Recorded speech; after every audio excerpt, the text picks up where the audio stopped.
Napoleon was a French soldier who became Emperor of France. He was born in 1769 on the island of Corsica. When he was only 10 years old, his father sent him to military school in France. Napoleon wasn't a very good student in most of his classes, but he excelled in mathematics and military science. When he was 16 years old, he joined the French army. In that year, he began the military career that brought him fame, power, riches, and finally defeat. Napoleon became a general in the French army at the young age of 24. Several years later, he became emperor of the French Empire. Napoleon was many things. He was, first of all, a brilliant military leader. His soldiers were ready to die for him. As a result, Napoleon won many, many military victories. At one time, he controlled most of Europe. But many countries, including England, Russia, and Austria, fought fiercely against Napoleon. His defeat, his end, came when he decided to attack Russia. In this military campaign against Russia, he lost most of his army. The great French conqueror died alone, deserted by his family and friends in 1821.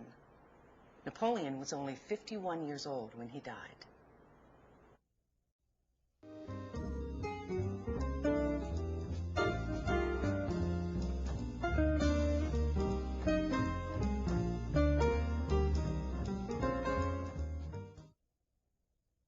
Today, many people who live in large metropolitan areas, such as Paris and New York, leave the city in the summer.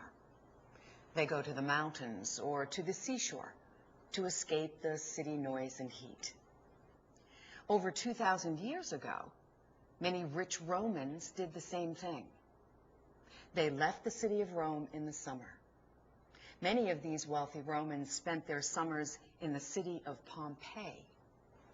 Pompeii was a beautiful city. It was located on the ocean on the Bay of Naples. In the year 79 CE, a young Roman boy who later became a very famous Roman historian was visiting his uncle in Pompeii. The boy's name was Pliny the Younger. And one day, Pliny was looking up at the sky. He saw a frightening sight. It was a very large, dark cloud. This black cloud rose high into the sky. Rock and ash flew through the air.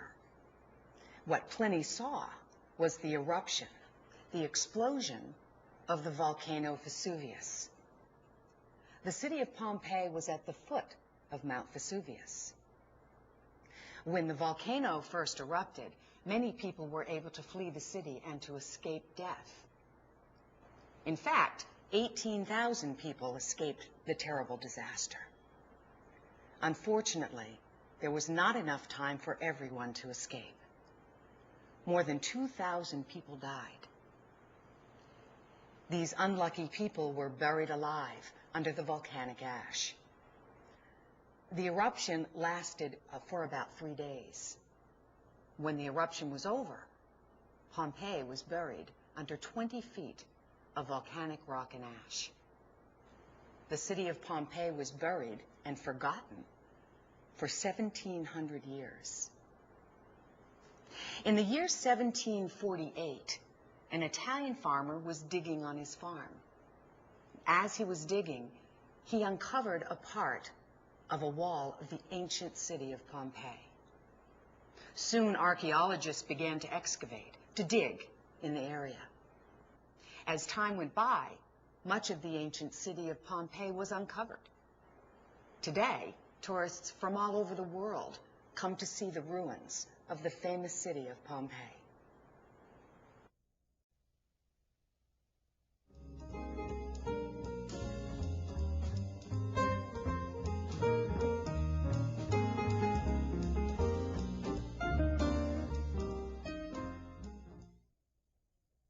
Lance Armstrong was born on September 18, 1971, in a suburb of Dallas, Texas, called Plano.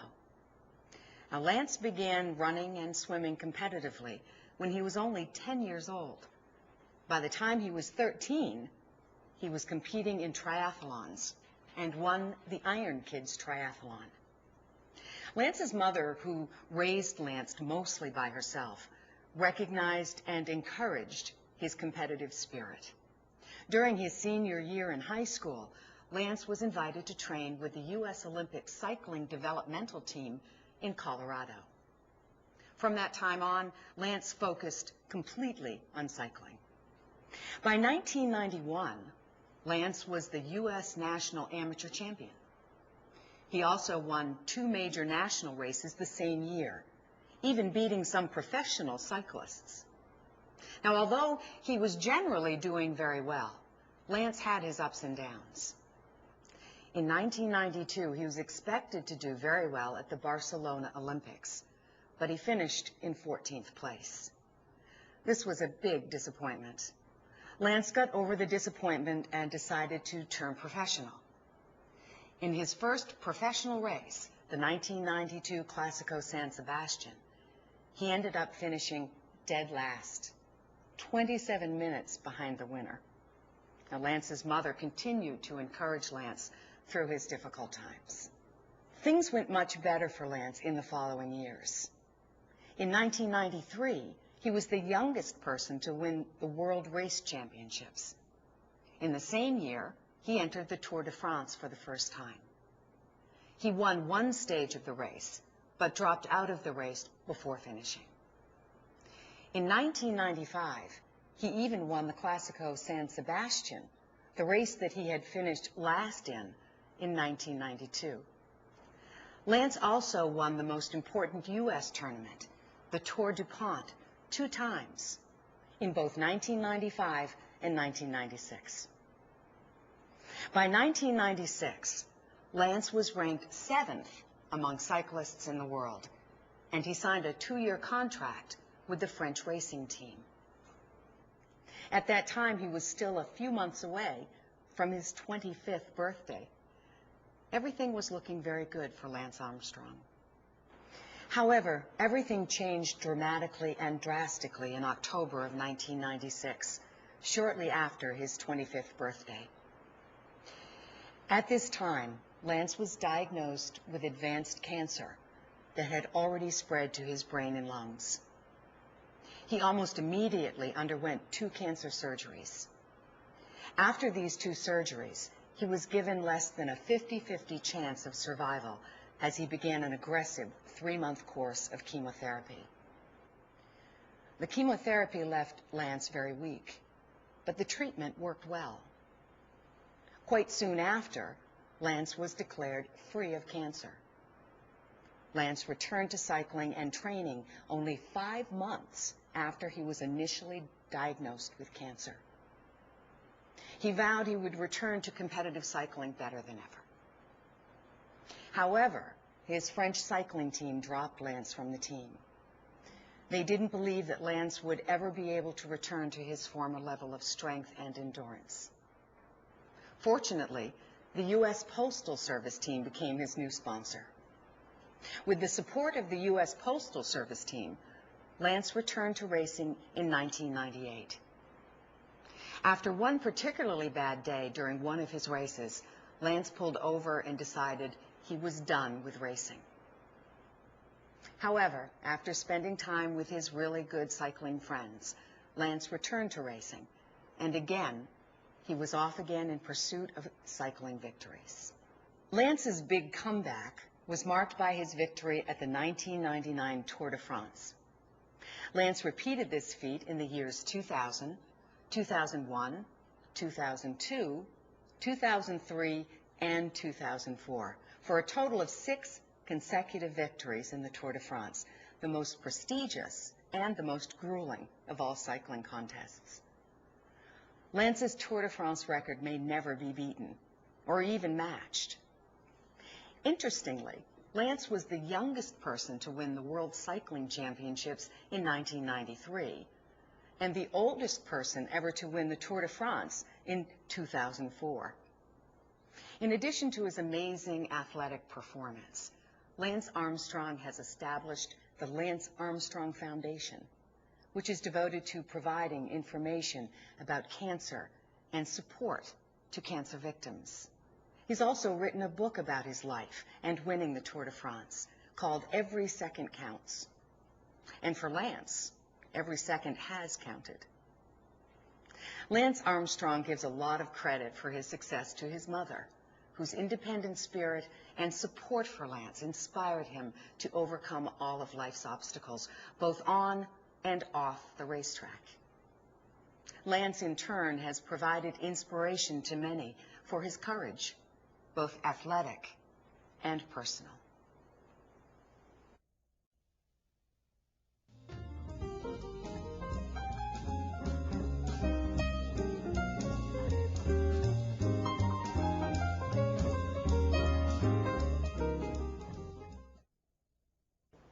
The Internet consists of millions of computers, all linked together into a gigantic network.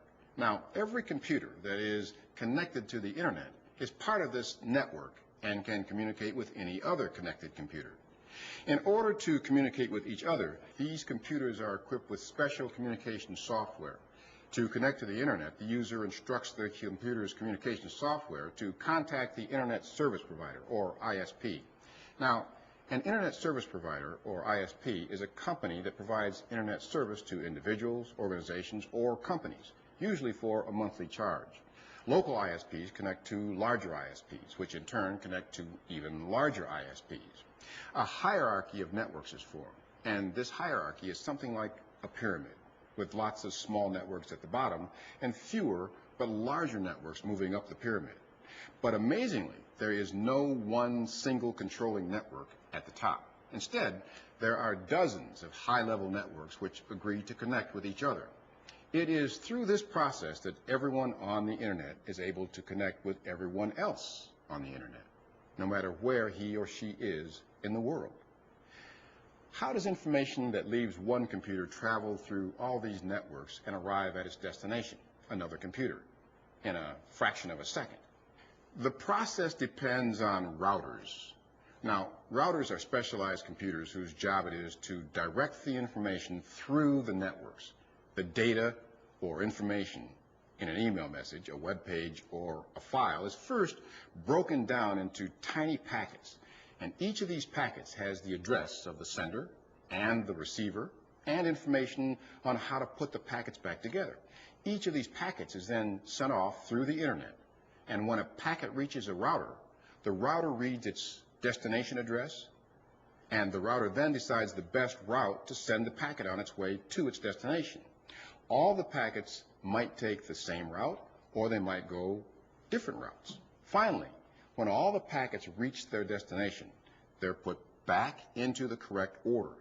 To help you understand this process, I'm going to ask you to think about these packets of information as electronic postcards. Now, imagine that you want to send a friend a book, but you can send it only as postcards. First, you would have to cut up each of the pages of the book to the size of the postcards. Next, you would need to write your address and the address of your friend on each of these postcards.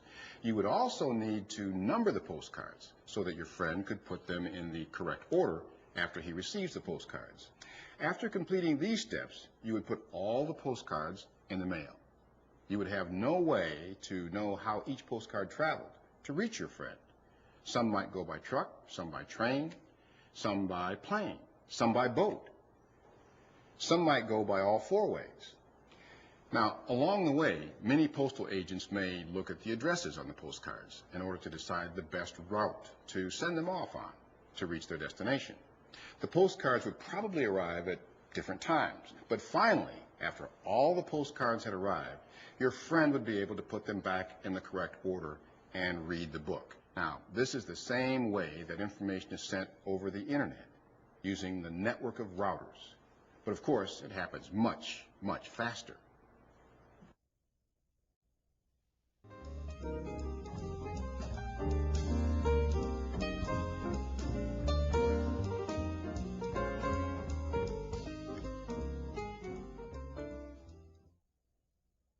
What I'd like to talk about today is the topic of child language development.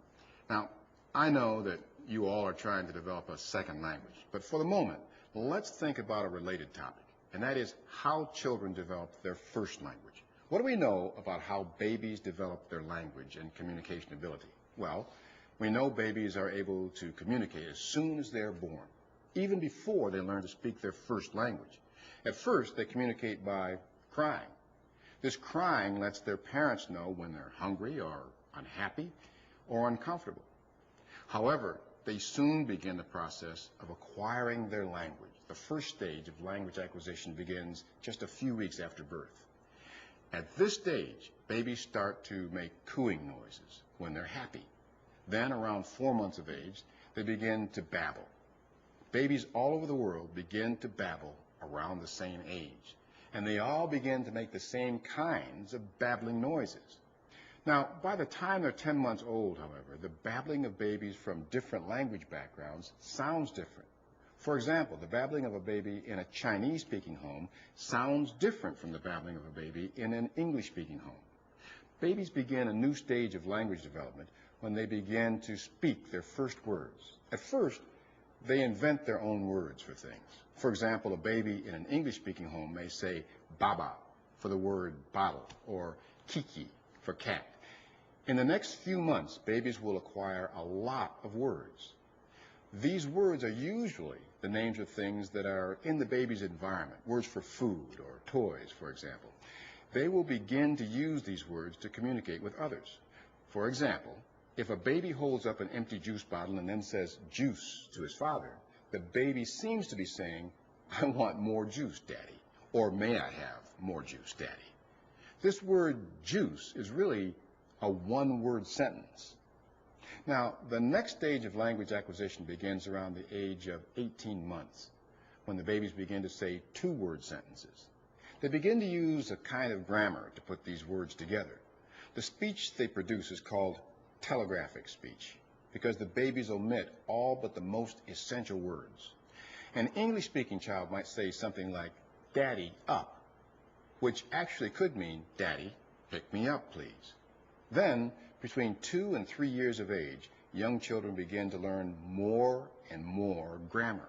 For example, they begin to use the past tense of verbs. In other words, they begin to learn the rule for making the past tense of many verbs. The children begin to say things such as, "I walked home," and "I kissed Mommy."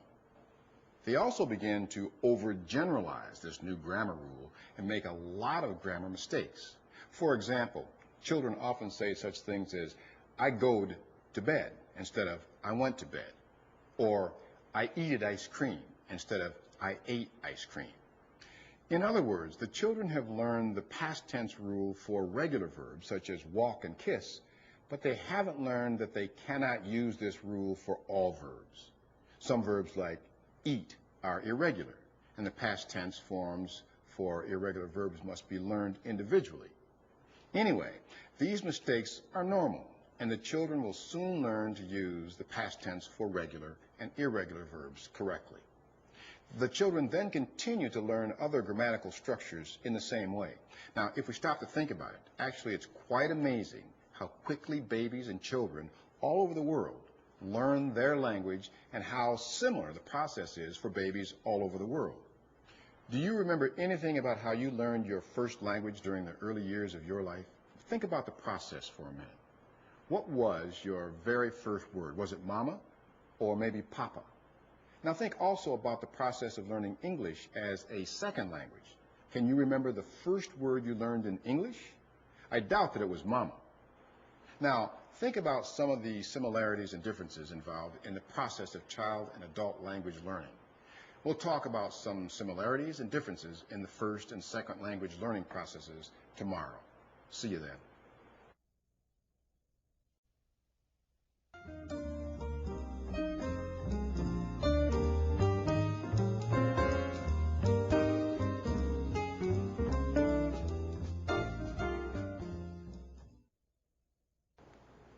The growing of plants without soil has developed from experiments carried out to determine what substances, like soil and water, make plants grow, growing plants in water rather than in soil. In other words, hydroponics, dates back many more years than you might think. Scientists believe that hydroponics or aquaculture is at least as ancient as the pyramids of Egypt. Scientists also know that a primitive form of aquaculture has been used in the region of Kashmir for centuries. In fact, scientists believe hydroponic growing actually preceded soil growing. They even believe that using hydroponics as a farming tool started in the ancient city of Babylon with its famous hanging gardens. These hanging gardens were probably one of the first successful attempts to grow plants hydroponically. However, returning to more modern times, researchers at the University of the Virgin Islands have developed a system of hydroponic aquaculture that is both simple and low cost. The system uses gravity to create recirculating water systems in which fish are raised and vegetables are grown. Let me take a minute to explain the process of how this particular system of hydroponic aquaculture works on the island of St. Croix in the Virgin Islands. To start with, rainwater is collected in a large 3,000-gallon tank. This tank is located on the highest point of the island. The tank is so large that it measures about 12 feet in diameter. Once the tank is filled with rainwater, fish are added to the tank and subsequently raised in the large tank. So first, the researchers collect rainwater in a large tank, then they add fish. The fish swim around and excrete waste into the water. The next step in the process happens in this way. The rainwater collected in the large tank slowly runs out of the bottom of the large fish tank and into another tank. This other tank holds the waste from the fish. The water is then filtered. After the water is filtered, it is passed through a biofilter that contains bacteria. Now, these bacteria convert any harmful ammonia produced in the fish waste into nitrates. These nitrates are then used to feed the plants in the next stage of the process. So, what happens next? Well, after the water has passed through this biofilter, it enters two 100-foot-long hydroponic tanks. Just above the 100-foot-long tanks of water, plants are suspended on trays. In this particular case, the plants suspended on trays are lettuce plants. The plants' roots stand in the water. Now, through the roots, the plants soak up or absorb the nitrates and other nutrients in the water before the water drains out of these 100-foot-long tanks into a large reservoir. The reservoir is located at the lowest point on the island. It's now necessary, of course, to get the water from the lowest part of the island back to the highest point on the island, so the water can circulate through the process again. Now, how do they get the water from the reservoir up to the highest point on the island? Well, a pump is used to cycle the water back to the 3,000-gallon fish tank, and then the hydroponic process starts all over again. The aquaculture scientists say that this relatively simple system produces about 25,000 heads of lettuce and 1 ton of fish in a year from just one 3,000-gallon fish tank. A commercial company would need to have several tanks in order to make the process profitable. But researchers at the University of the Virgin Islands have demonstrated exactly how aquaculture can be used to grow plants without using soil. The process could help some countries that are looking to develop new methods to produce food in soilless culture. Just to give an example, in the case of tomatoes, dirt farmers raise about 3,500 plants per acre. In hydroponics, the tomato plants can be placed much closer together, and it's possible to cultivate as many as 10,000 plants on an acre of land. In the future, we will probably see more and more agriculture being done as hydroponic aquaculture, and many consumers won't know the difference.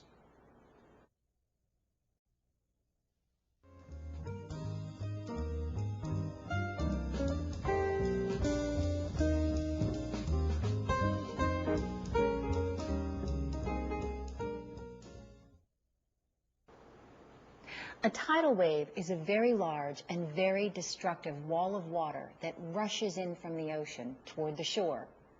Many scientists call these waves tsunamis. In Japanese, tsunami means storm wave. But do you know that tidal waves are not caused by storms and that they're not true tides at all? A true tide is the regular rise and fall of ocean waters at definite times each day, but a tidal wave comes rushing in suddenly and unexpectedly.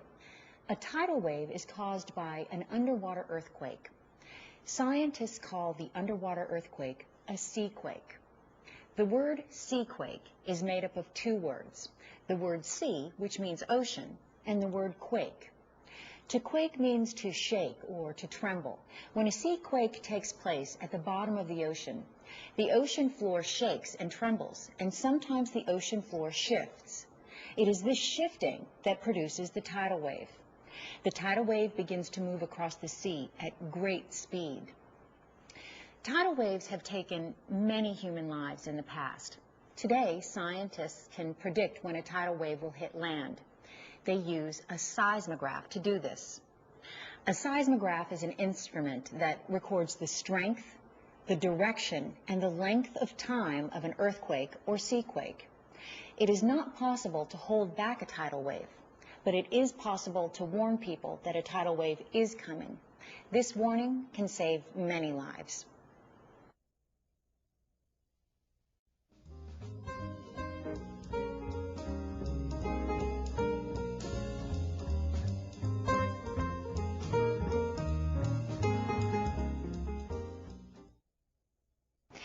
Today I want to talk about levels of language usage.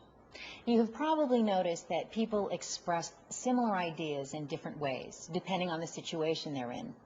This is very natural. All languages have two broad general categories, or levels of usage, a formal level and an informal level. English is no exception. I'm not talking about correct and incorrect English. What I'm talking about are two levels of correct English. The difference in these two levels is the situation in which you use a particular level. Formal language is the kind of language you find in textbooks, reference books such as encyclopedias, and in business letters. For example, a letter to a university would be in a formal style. You would also use formal English in compositions and essays that you write in school. People usually use formal English when they give classroom lectures or speeches and at ceremonies such as graduations. We also tend to use formal language in conversations with persons we don't know well or with people we have a formal relationship with, such as professors, bosses, doctors, friends of our parents, strangers, etc. Informal language is used in conversation with colleagues, family and friends, and when we write personal notes or letters to close friends, as well as in diaries, etc. Formal language is different from informal language in several ways. However, today I'm going to talk only about a couple of ways. First of all, formal language tends to be more polite. Interestingly, it usually takes more words to be polite. For example, I might say to a friend or family member, "Close the door, please." But to a stranger or someone in authority, I probably would say, "Would you mind closing the door?" or, "Excuse me, could you please close the door?" Using words like could and would makes my request sound more polite, but also more formal. I want to be polite, but not too formal with my family and friends. Another difference between formal and informal language is some of the vocabulary. There are some words and phrases that belong in formal language and others that are informal. Let me give you a couple of examples of what I mean. Let's say that I really like soccer. If I'm talking to my friend or colleague, I might say, "I'm just crazy about soccer." But if I were talking to my supervisor or a friend of my parents, I would probably say, "I really enjoy soccer," or "I like soccer very much." Let's say I'm telling someone some news I heard about the police arresting a criminal. To my friend, I might say, "The cops bagged the crook." To my parents' friends, I might say, "The police arrested the thief." Although the line between formal and informal language is not always clear, and although people are probably less formal today than in the past, it is useful to be aware that these two levels or categories do exist. The best way for a non-native speaker of English to learn the difference is to observe the different ways English speakers speak or write in different situations. Television newscasters, your college professors in your class, your doctors in their offices, etc., will usually speak rather formally. However, your classmates, teammates, family members, and friends will generally speak in an informal fashion. The difference can be learned over time by observing and interacting with native speakers.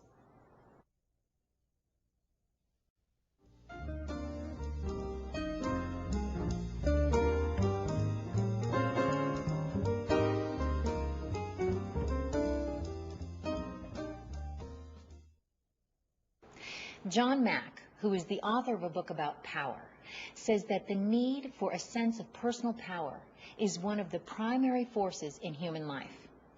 On the other hand, he also says that the feeling of powerlessness is one of the most disturbing of human emotions, a feeling to be avoided at all costs. Just what is power? Psychologists define power as the ability to determine or to change the actions or behavior of other people. Psychologists are trying to identify different kinds of power so that they can better understand how people use these different kinds of power to gain control over other people. They are trying to understand how people manipulate other people for good and evil purposes. Psychologists have identified 5 basic types of power, and I'd like to talk about each of these briefly in the next few minutes. The first type of power is called information power. Some psychologists believe that information power is one of the most effective types of power and control. The person who has information that other people want and need but do not have is in a position of power. Why is this? Well, most people like to receive and have information. Having information increases a person's own sense of power. People who provide information can manipulate those who do not have information. Often, when people receive information, they do not know that they are being manipulated by those who provided the information. The psychologist named Edwards says, for example, that newspapers provide a lot of information to their readers, and that these newspaper readers generally believe the information they read.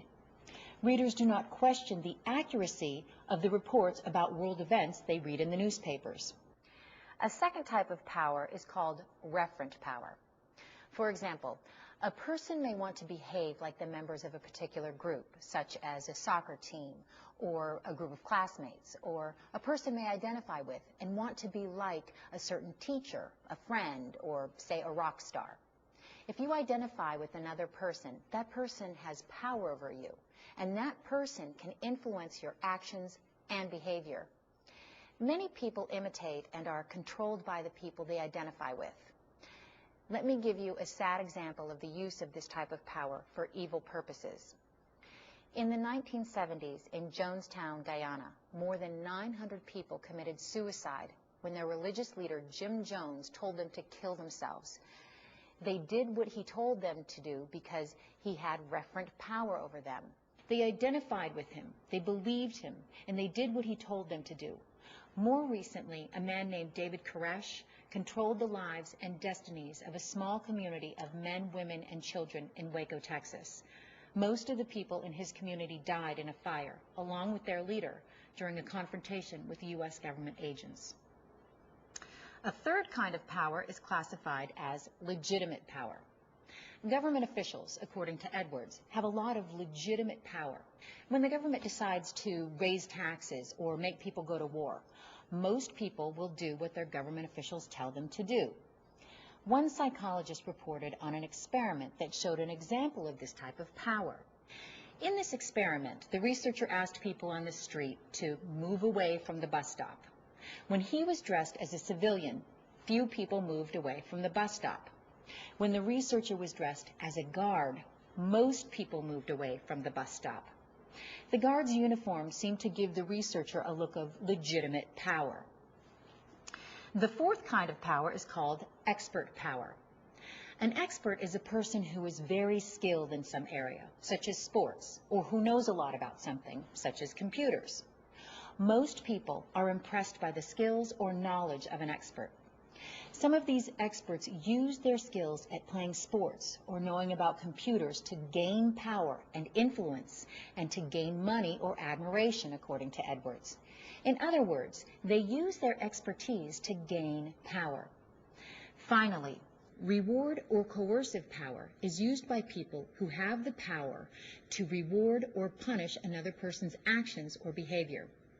Giving a reward will change people's behavior because it offers people a chance for gain.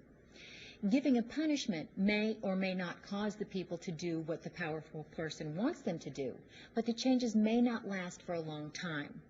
The person who uses coercive power may also have to carefully watch that the less powerful person does in fact change his or her actions or behavior. To sum up then, power may be gained in many ways. It may come from having information that other people want or need. It may come from being a referent for other people to identify with or to imitate. It may come from having an official or legitimate position of authority. It may come from having skills or expertise, or it may come from having the power to reward or punish people. We all exercise one or more of these various kinds of power over other people, and other people will try to exercise one or more of these kinds of power over us throughout our lives.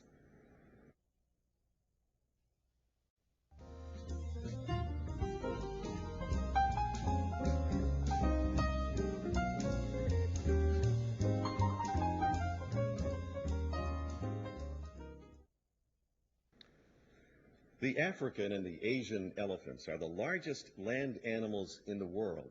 They really are enormous animals. The African and the Asian elephants are alike or similar in many ways, but there are differences between the two types of elephants too. What are some of the similarities between the African and the Asian elephant? Well, for one thing, both animals have long noses called trunks. An elephant sometimes uses its trunk like a third hand. Both kinds of elephants use their trunks to pick up very small objects and very large, heavy objects. They can even pick up trees with their trunks. For another thing, both the African and the Asian elephants have very large ears, although the African elephant's ears are considerably larger. In addition, both animals are intelligent. They can be trained to do heavy work. They can also be trained to do tricks to entertain people. In other words, they both work for people and they entertain people also. As I said before, the African and the Asian elephants are alike in many ways, but they are also quite different too. Let me explain what I mean. The African elephant is larger and heavier than the Asian elephant. The African male elephant weighs between 12,000 and 14,000 pounds. In contrast, the average Asian male elephant weighs between 7,000 and 12,000 pounds. Another major difference between the two kinds of elephants is the size of the ears. Asian elephants have smaller ears than the African elephants do. The teeth are different too. The African elephant has two very large teeth. These teeth are called tusks. The Asian elephant sometimes does not have any tusks at all. The elephants differ in color too. The African elephant is dark gray in color, while the Asian elephant is light gray. Occasionally, an Asian elephant is even white in color. The last big difference between the two elephants is their temperament. The Asian elephant is tamer than the African elephant. In other words, the African elephant is much wilder than the Asian elephant. As a result, it's more difficult to train the African elephant to perform tricks to entertain people. That's why the elephants you see in the circus are probably Asian elephants, not African elephants. Yes, there certainly are differences between the African and the Asian elephants, but there is one big similarity between the two animals. They are both fascinating and enormous animals.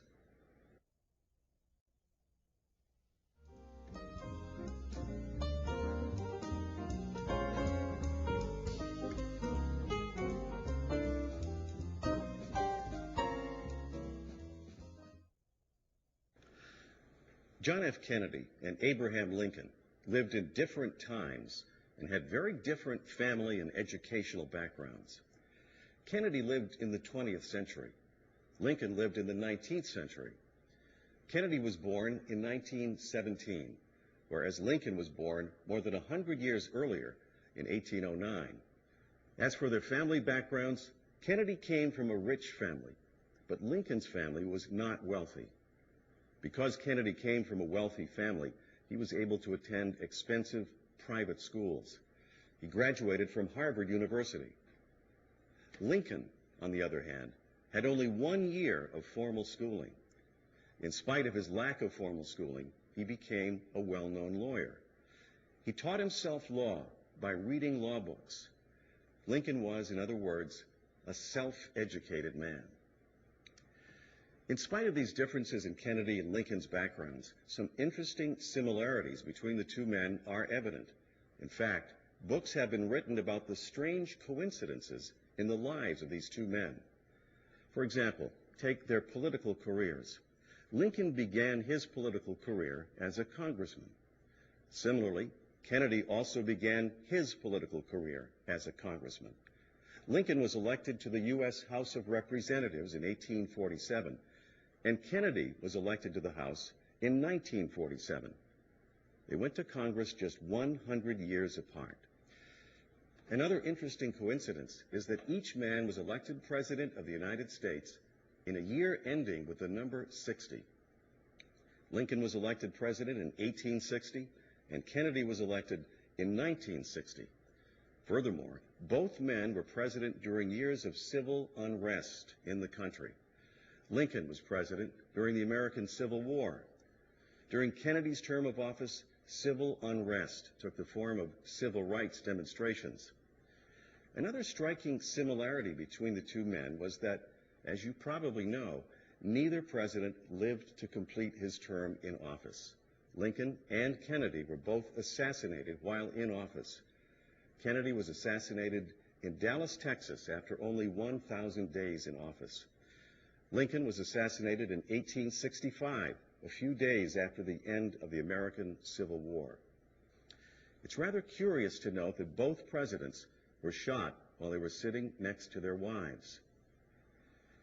These are only a few examples of the uncanny or unusual similarities in the destinies of these two Americans, men who had a tremendous impact on the social and political life in the United States and the imagination of the American people.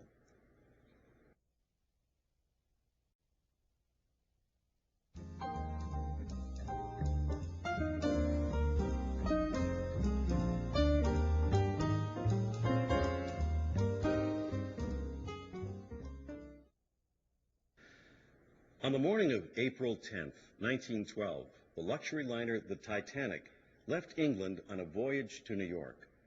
4 days later, she lay at the bottom of the Atlantic Ocean. On Wednesday, July 18th, 1956, the ocean liner the Andrea Doria left Italy. The Andrea Doria was also traveling to New York. 8 days later, this great ship also lay at the bottom of the Atlantic. The sinking of these two huge ships, these two very, very large ships, shocked the world. Reports of these two tragedies filled the newspapers for days. When the Andrea Doria went down, people compared her sinking with the sinking of the Titanic. There were similarities between the two events. However, there were also important differences. What were some of these similarities? First of all, both ships were transatlantic ocean liners. In addition, they were also both luxury liners. They carried many of the world's rich and famous people. In fact, 10 American millionaires lost their lives when the Titanic went down. Today, millions of dollars worth of gold, silver, and cash may still remain locked inside these two sunken ships. Another similarity was that as each ship was sinking, there were acts of heroism and acts of villainy. Some people acted very bravely, even heroically. Some people even gave up their lives so that others could live. There were also some people who acted like cowards. For example, one man on the Titanic dressed up as a woman so that he could get into a lifeboat and save his own life. One last similarity was that both of these ships were considered unsinkable. People believed that they would never sink. I'd like to shift my attention now to the differences between these great ship disasters. To begin with, the Titanic was on her maiden voyage. That is, she was on her very first voyage across the Atlantic. The Andrea Doria, on the other hand, was on her 101st transatlantic crossing. Another difference was that the ships sank for different reasons. The Titanic struck an iceberg, whereas the Andrea Doria collided with another ship. Another contrast was that the Andrea Doria had radar to warn of the approach of another ship, but the Titanic was not equipped with radar. The Titanic only had a lookout. The lookout was able to see the iceberg only moments before the ship struck it. But of course, the greatest difference between these two terrible accidents was the number of lives lost. When the Titanic sank, more than 1,500 people died. They drowned or froze to death in the icy North Atlantic water. Over 700 people survived the sinking of the Titanic. In the Andrea Doria accident, 60 people lost their lives and about 1,650 lives were saved. One of the reasons that so many people died on the Titanic was that the ship was considered to be unsinkable, and so there were about half the number of lifeboats needed to rescue all the people aboard the ship. The Andrea Doria had more than enough lifeboats to rescue every person on the ship. However, they were able to use only about half of the lifeboats they had because of a mechanical problem. The passengers and crew of the Andrea Doria were very lucky that another ship was able to rescue most of them. The passengers on the Titanic were not so fortunate. It's interesting that the wreck of the Titanic was only found in September of 1985. Whenever there are large numbers of people traveling together on a boat, ship, or plane, the possibility of disaster is always present. Most people arrive safely at their destination, but accidents like shipwrecks and plane crashes do happen. And these accidents remind us that no matter how safe we feel, accidents can happen suddenly and unexpectedly.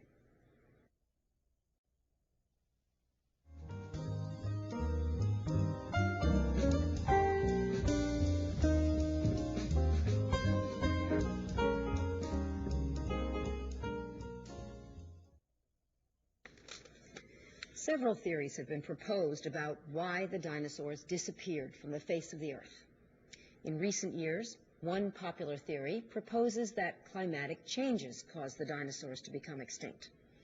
This climatic change theory says that millions of years ago, the climate of the world gradually became colder. As the Earth slowly became colder, fewer plants were able to grow. The cold weather finally resulted in a severe shortage of food for the dinosaurs. As you probably know, most of the dinosaurs were vegetarians, and they depended on plants for their food supply. In summary, then, the disappearance of the dinosaurs was caused directly by a shortage of plants to eat, and indirectly by a change in the climate. Now, many scientists still believe that the climatic change theory best explains why the dinosaurs disappeared. This theory argues that the dinosaurs disappeared gradually, slowly, as the Earth became colder and their food supply dwindled. Today, there is new evidence for the theory that the dinosaurs did not disappear gradually, but that they disappeared quickly and suddenly. This theory is known as the asteroid theory. It states that a huge asteroid, or perhaps a comet, hit the Earth about 65 million years ago. When this comet or asteroid hit the Earth, it caused a huge dust cloud. The huge dust cloud covered the whole Earth and blocked out the sun for months. Since there was no sun for many, many months, most of the plants on Earth died. The dinosaurs' food supply was destroyed in a period of months. While this asteroid theory is not new, what is new is the evidence for the theory. Until recently, there was no evidence that an asteroid or a comet had hit the Earth 65 million years ago. What happened recently was that scientists found large amounts of a rare earth element called iridium all over the world. This iridium was found in layers of the earth that are 65 million years old. The iridium was found in the same layers where the bones of the last dinosaurs were found. The element iridium is very uncommon, in fact, rare on the earth. It is an element, however, that is more often found in space. Scientists speculate that this iridium was brought to Earth 65 million years ago when a comet or asteroid hit the Earth. The comet or asteroid theory explains two things. Number one, it explains the larger amount of the rare element iridium found in the 65 million year old layers of Earth. And number two, it explains why the dinosaurs disappeared from the Earth. Now today, scientists continue to debate the two theories, the climatic change theory and the asteroid theory. In the future, evidence may be found that supports a totally new theory of why the terrible lizards died out.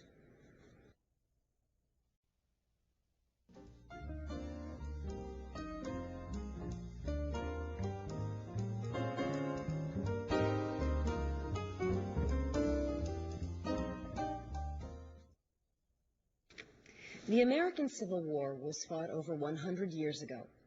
It began in 1861 and lasted until 1865. The battles of the American Civil War resulted in the death of 620,000 Americans. What caused this terrible civil war between the North and the South? Well, historians believe that there were many causes of the war. One of the important causes of the war was the friction between the North and the South over the issue of slavery. The Southern way of life and the Southern economy were based on the use of slave labor. For almost 250 years before the Civil War, the economy of the South depended on the use of black slaves. The slaves were used to plant and pick cotton and tobacco. Cotton and tobacco were the main crops grown in the South. Most Southerners did not think it was wrong to own, buy, or sell slaves like farm animals. Slavery was, in fact, the foundation of the entire economy and way of life in the South. This was not the situation in the North. The Northern economy did not depend on the use of slave labor. Why not?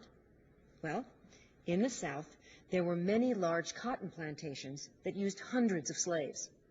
In the North, however, there were smaller farms. The Northern farmers planted many different kinds of crops, not just cotton or tobacco. The Northerners did not need slaves, since their farms were smaller than most of the Southern plantations. In fact, many Northerners were so opposed to slavery that they wanted to end slavery completely. The Northern attitude against slavery made the Southerners angry. So, for many years before the war, there was constant friction between the North and the South over this issue. This friction eventually led to war. There was other friction, too, as I said before, between the North and the South. There were, in other words, other causes of conflict between the North and the South. One involved the growth of industry in the North. While the South remained an agricultural area, the North became more and more industrialized. As industry increased in the North, it brought more people and greater wealth to the northern states. As a result, many Southerners began to fear Northern political and economic domination. Because of this fear, many Southerners believed that the South should leave the Union and that they should form their own country. In 1860, the Southerners decided it was time to leave the Union when Abraham Lincoln became President of the United States. Lincoln, as you may know, was against slavery. The people of the South were afraid that their way of life and their economic system were in danger with Lincoln in the presidency.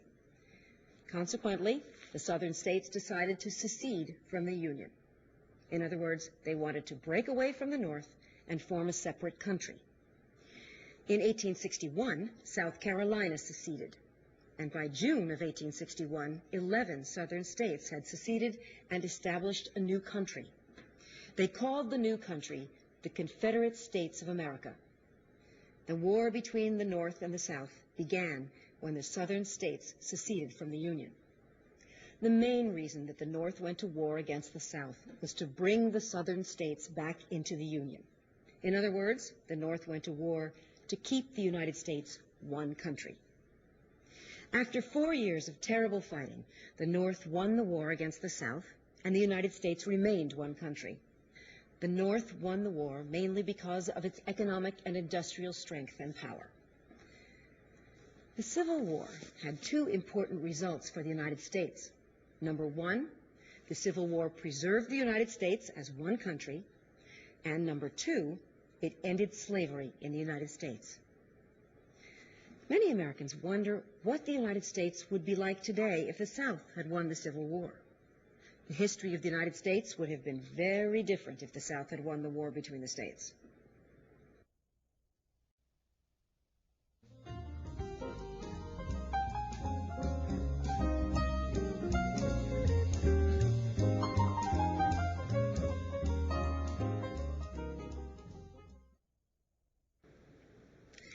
Over the history of the Earth, millions of animal and plant species have disappeared.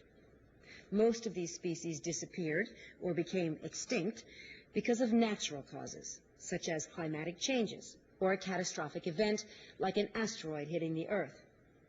What is different today is that most species that are in danger of becoming extinct are not endangered because of natural causes, but because of human activity. Today, we will be looking at the reasons that many plants and animals are endangered and how these reasons or causes are related to human activity. The single most important cause of endangered species today is the destruction and/or degradation of habitat. Most animals and plants are adapted to live and reproduce in a specific environment or habitat. They cannot survive if they lose the specific habitat that they are adapted to live and reproduce in. There are many ways that human activity destroys habitat. For example, forests, grasslands, and deserts, which provide habitat to many plants and animals, are cleared in order to develop residential areas for people to live in and industrial areas for people to work in. Land is also cleared to prepare it for farmers to grow crops on. Swamps and marshes, which provide habitat to many animals and plant species, are often drained and filled in, also to provide land for development or agriculture. In addition, rivers are sometimes dammed in order to provide people with electrical power.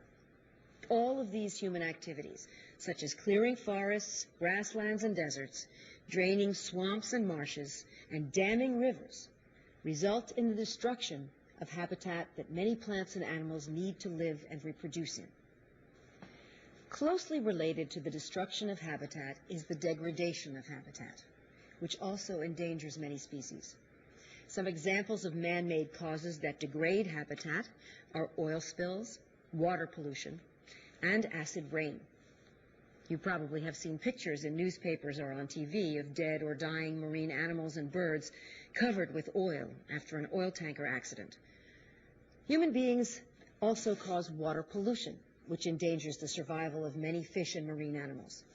Acid rain, which results from people burning fossil fuels, also harms many species of fish and many species of trees. To sum up, some of the things related to human activity that result in the degradation of the environment are oil spills, water pollution, and acid rain. Illegal wildlife trade is the next major cause of endangered species. Although many governments have passed laws protecting endangered species, many animals are still illegally hunted. Sometimes people hunt these animals for food, but more often they hunt them only for specific parts of their bodies. For example, some species of animals, such as tigers, are illegally hunted for their furs. Elephants, which are the biggest land animals in the world and an endangered species, are often killed for their hides and tusks. These elephant hides and tusks are used to make souvenirs and works of art to sell to tourists and art collectors. Other animals, such as chimpanzees, are trapped to be sold to zoos for people to look at or for medical experiments. Some beautiful birds, such as some species of parrots, are in danger of extinction because so many are captured to be sold as pets to people all over the world. The third major cause that many species are endangered is overexploitation. People have always exploited or used plants and animals and will, no doubt, continue to do so. It is only when people exploit animals and plants in an excessive manner that they become endangered. Some animals have already been hunted to extinction for food and sometimes for sport. Let me give you one well-known example: the passenger pigeon in the United States. Passenger pigeons were once so plentiful that people said they darkened the sky for hours, even days, when they flew over the land. Many people thought that passenger pigeons would never disappear, but in reality, they became extinct at the beginning of the 20th century.